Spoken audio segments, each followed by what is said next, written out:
Level 23,050 से 23,140 20 day exponential moving average का zone, उसमें मतलब मैं 70-80 पॉइंट बस ऐड करता हूँ ताकि थोड़ा सा सेफ्टी रहे वहाँ के लिए। और उसके बाद 22,800 से 22,900 चार्ट के मुताबिक बहुत क्रूशल सपोर्ट है। मेरा व्यू ये रहेगा, अगर सुबह के गैप डाउन के बाद आपने 23,140 को रिक्लेम किया, जो कि एग्जैक्ट 20 डे में है, अगर आपने उसको रिक्लेम किया तो वो बड़ा पॉजिटिव होगा। और अगर पहली बात तो अगर आप इस वॉलेटिलिटी को नहीं झेल सकते तो ट्रेड मत करिए। दूसरी चीज़, अगर आप सिर्फ कंपल्सिव ट्रेडर हैं और सिर्फ डे ट्रेडर हैं, आज आपके पास एक बेस्ट मौका है डेली मतलब वीकली ऑप्शंस के थ्रू। आज थर्सडे, आज निफ्टी के वीकली ऑप्शंस की एक्सपायरी है, ऑप्शंस के थ्रू ट्रेड करिए, फिर कॉल्स या पुट्स के थ्रू ट्रेड करिए, डायरेक्शनली और कुछ मत करिए। गैप डाउन के बाद पहला रेजिस्टेंस मिलेगा 23,150 से 23,200 पर, और उसके बाद 23,300 से 23,350 पर। एक अप्रोच ये हो सकती है, अगर गैप डाउन के बाद आप 20 डेमा के ऊपर टिक गए तो डे लो के स्टॉप के साथ लॉन्ग हो जाए। थोड़ा सा कॉन्ट्रा व्यू है ये, लेकिन अब मेरा ये मानना है कि 300 पॉइंट के गैप डाउन के बाद शॉर्ट नहीं बनता है सिस्टम में।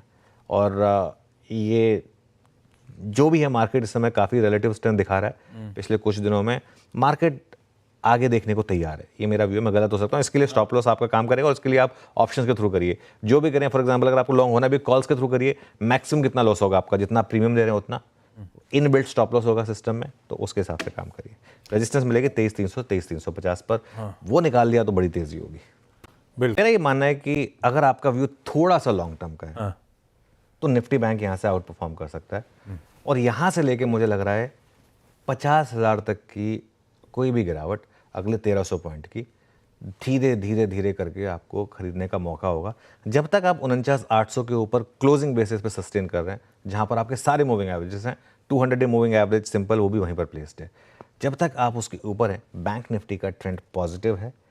अगर डे ट्रेडिंग कर रहे हैं तो संभल कर चलें, क्योंकि बैंक निफ्टी में अब डेली वीकली ऑप्शंस नहीं होते हैं, मंथली ऑप्शंस काफ़ी महंगे होते हैं, हर कोई इसको कर नहीं पाएगा। इसकी वजह से बेहतर होगा बैंक निफ्टी में ETF अप्रोच रखें।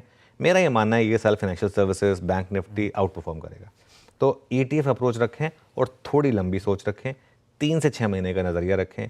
डे ट्रेडर अगर आप हैं, पहले घंटे का लो देख लें, उसके स्टॉप के साथ चाहें तो लॉन्ग करें, ये एक अप्रोच हो सकती है। या फिर अगर आप वॉलेटिलिटी नहीं झेल सकते तो आज छोड़ दीजिए, कल वापस आके रिविजिट करिएगा।